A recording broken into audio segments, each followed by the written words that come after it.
बहुत स्वागत आप सभी का। आपके साथ मैं हूं अभिलाष मिश्रा और आप देख रहे हैं आपकी बात मध्य प्रदेश। मध्य प्रदेश में साल 2023 में होने वाले विधानसभा चुनाव में सभी अभी से सियासी तैयारियां शुरू कर चुके हैं।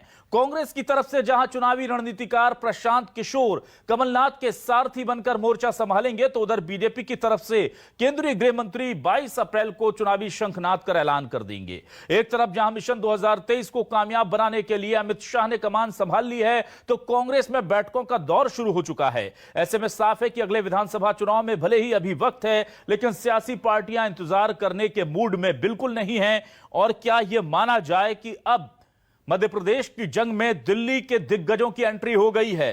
पीके मध्य प्रदेश में कांग्रेस की बिसात बिछाएंगे, तो अमित शाह और केंद्रीय मंत्री आकर के शिवराज की राह आसान बनाएंगे। इसी पर करेंगे आज आपकी बात।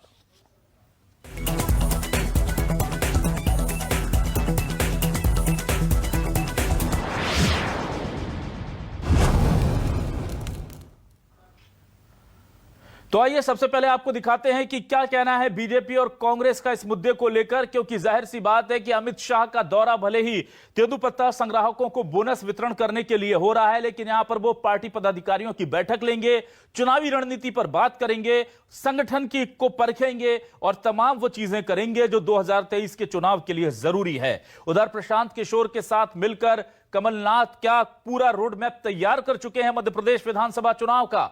इसी को लेकर के क्या चर्चाएं चल रही हैं, ये पर्दे के भीतर है, पर एक दूसरे पर किस तरह से निशाना साध रहे हैं बीजेपी कांग्रेस, ये सुनिए। पीके आए हैं तो इस बार कांग्रेस को लिटा के जाएंगे। जो अब जहां तक कमलनाथ की बात है तो उनके बारे में मैं क्या कहूं, बुजुर्ग हैं, पर जो जनता से नहीं सीखे अब उन्हें सिखाएंगे पीके। कमलनाथ, दिग्विजय सिंह सभी मीटिंग में शामिल थे। उसको उसीलिए तो आज बैठक बुलाई है, उनसे जो सीख के आए हैं अब वो बताएंगे। बाकी तो बताने को अब कुछ बता नहीं है। माननीय प्रधानमंत्री जी के साथ माननीय गृह मंत्री जी की एक महत्वपूर्ण भूमिका हमेशा से रही है। एक ऐसे कुशल राजनीतिक जो स्ट्रेटेजी मेकर के साथ कैसे परिणाम लाए जा सकते हैं, जिसमें ऐसा माना जाता है कि भारत की राजनीति के चाणक्य के तौर पर माननीय अमित शाह जी को माना जाता है। दिल्ली से गृह मंत्री इम्पोर्टेंट, दो ही लोग इम्पोर्टेंट है बीजेपी में, एक नरेंद्र मोदी जी और अमित शाह जी। तो इतना इम्पोर्टेंट व्यक्ति जब आ रहा है देश का, तो इस बारे में भी चर्चा करना चाहिए कि महंगाई कम हो, बेरोजगारी कैसे कम होगी, इन बातों में बात हो। वह स्ट्रेटजी मेकर है। उन्होंने बीजेपी कह रही थी कि हम 200 पार करेंगे वेस्ट बंगाल में, वो 100 के नीचे आ गया। ये निश्चित तौर पर इसका फर्क पड़ेगा।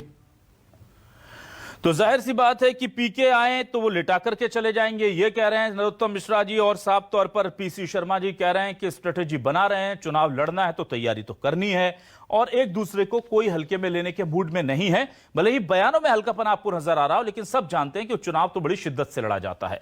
न्यूज 24 मध्य प्रदेश छत्तीसगढ़ के क्या है सवाल, ये सवाल इसलिए भी जरूरी है क्योंकि चुनाव है। आदिवासियों पर बीजेपी का जोर, कांग्रेस चली ओबीसी की ओर। कमलनाथ के साथ आए प्रशांत किशोर, क्या कांग्रेस दिखा पाएगी जोर? शिव को मिला शाह का साथ, मिशन 2023 होगा कामयाब। एमपी में सज गया चुनावी मैदान, दिल्ली के दिग्गजों में होगा घमासान।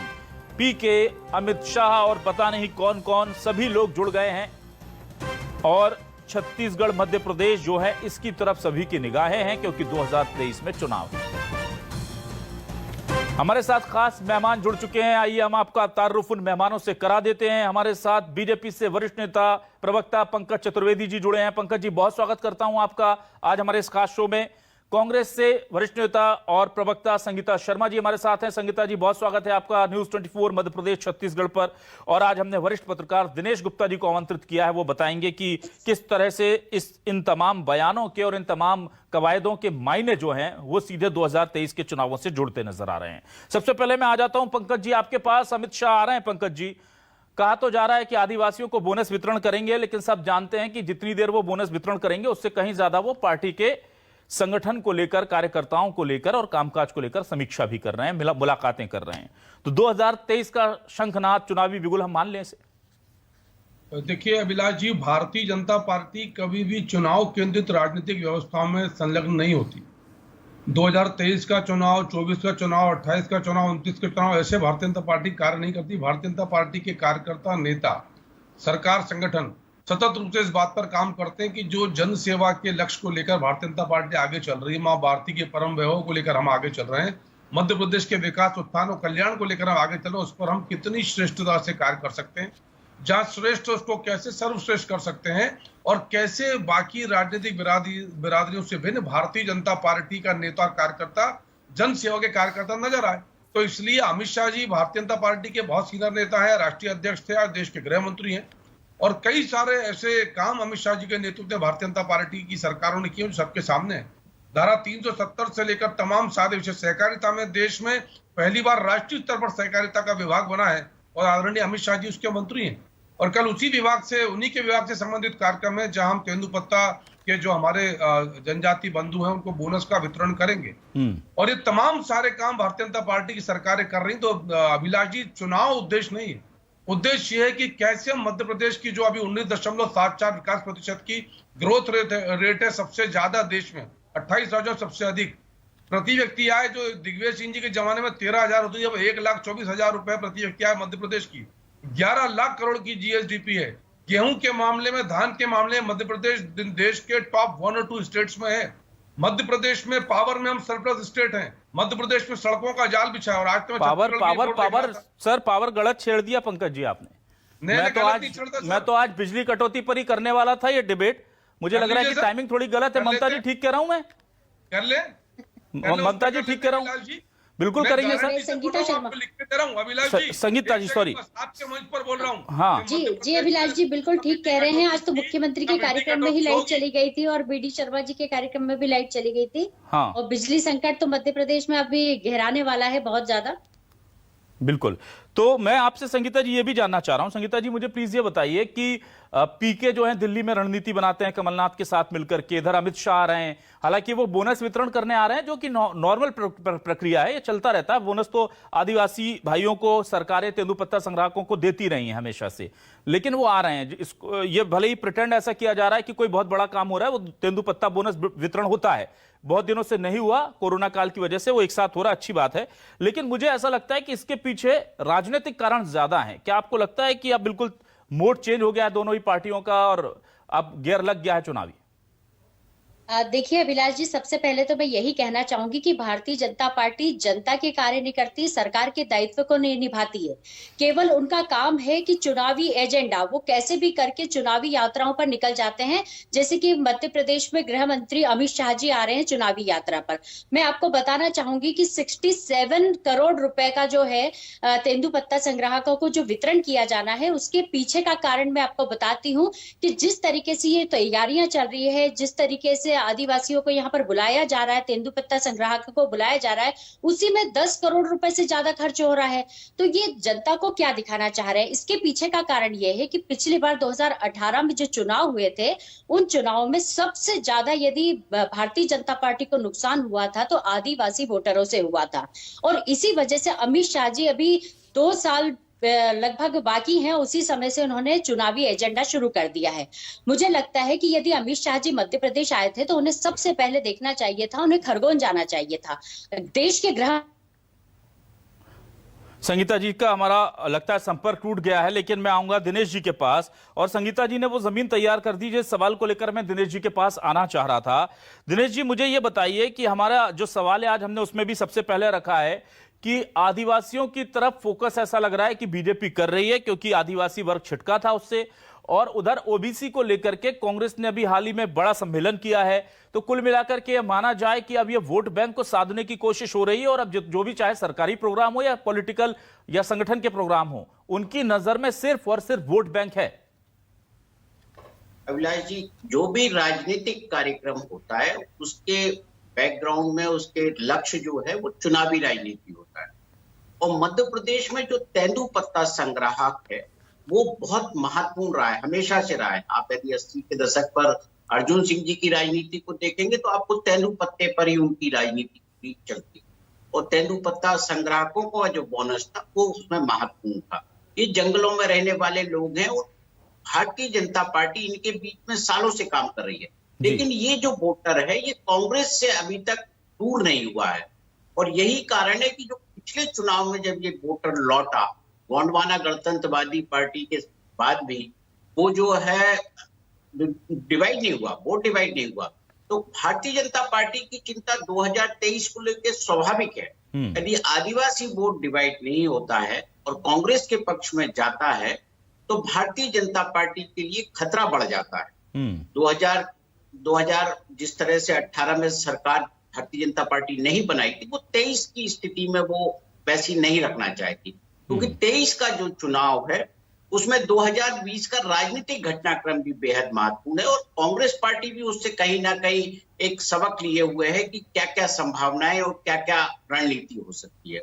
तो जो जिस तरह का ओबीसी सम्मेलन है वो एक अलग पॉलिटिक्स है, क्योंकि कांग्रेस में भी आप देखेंगे ना कि अब ओबीसी नेता कम हो रहे हैं, वो फ्रंट में दिखाई नहीं देते। जैसे हमने 2003 के पहले जो देखते थे कि ओबीसी नेताओं की जो है राजनीति कांग्रेस काफी चेहरे थे, सुभाष यादव से लेके आपको बहुत सारे सहकारिता में भी मिलते थे, जिस सहकारी सम्मेलन का भी आप जिक्र कर रहे थे, वहां आज भी सहकारिता क्षेत्र में कांग्रेस के नेताओं की संख्या ज्यादा है। वहां अभी मध्य प्रदेश में हो ये रहा है कि जो सहकारिता आंदोलन है वो कहीं ना कहीं कमजोर पड़ा है। यदि उसको गति मिलती है तो वो भी चुनाव में काफी अहम भूमिका भारतीय जनता पार्टी के लिए निभा सकते हैं। ठीक है संगीता जी, आपका संपर्क चूंकि टूट गया था, आप अपनी बात पूरी कर लें। और मैं ये भी जानना चाहता हूं कि क्या अमित शाह के दौरे को भी आप पूरी तरह से चुनावी दौरा मानते हैं? जी बिल्कुल अभिलाष जी, ये चुनावी दौरा है और भारतीय जनता पार्टी चुनावी एजेंडे में पूरे साल लगी रहती है। जनता के काम से उन्हें कोई मतलब नहीं है, महंगाई बढ़ रही है उससे कोई मतलब नहीं है, उन्हें बेरोजगारी बढ़ रही है इससे कोई मतलब नहीं है, आदिवासियों से इनका दूर दूर तक कोई लेना देना नहीं है, क्योंकि 3 राज्यों में 2018 में इनको हार का सामना करना पड़ा था और अभी से हमारे आदिवासी भाइयों बहनों को ये लोग साधना चाहते हैं, इसलिए उन्हें लालच देने का काम करने के लिए अमित शाह जी यहाँ पर आ रहे हैं।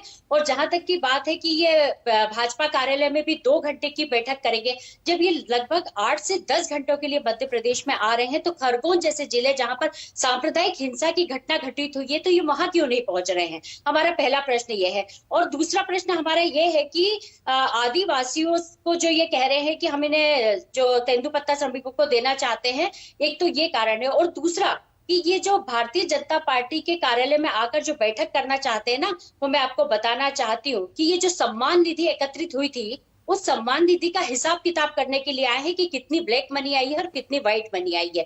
तो ये सारा हिसाब किताब होगा। इनका ध्यान केवल जनता में नहीं, जनता के कामों पर नहीं, बेरोजगारी पर नहीं, महिला हिंसाओं पर नहीं है, परंतु इनका ध्यान केवल कैसे चुनाव जीता जाए और किस तरीके से जनता से चंदा लेकर पैसा लूटा जाए, इसी में इनका पूरे समय कार्य चलता रहता है। और आप देखेंगे कि अभी जितनी देर हमारी चर्चा होगी उसमें यही बात निकलकर सामने आएगी कि किस तरीके से आदिवासी भाइयों बहनों को ये लोग लुभाने के लिए आए हैं और देश से इन्हें कोई लेना देना नहीं है, प्रदेश से इन्हें कोई लेना देना नहीं है। अमित शाह जी के आज से पहले कितने ही दौरे देख लीजिए, यदि जनता के हित में एक भी दौरा है तो पंकज जी बताएं।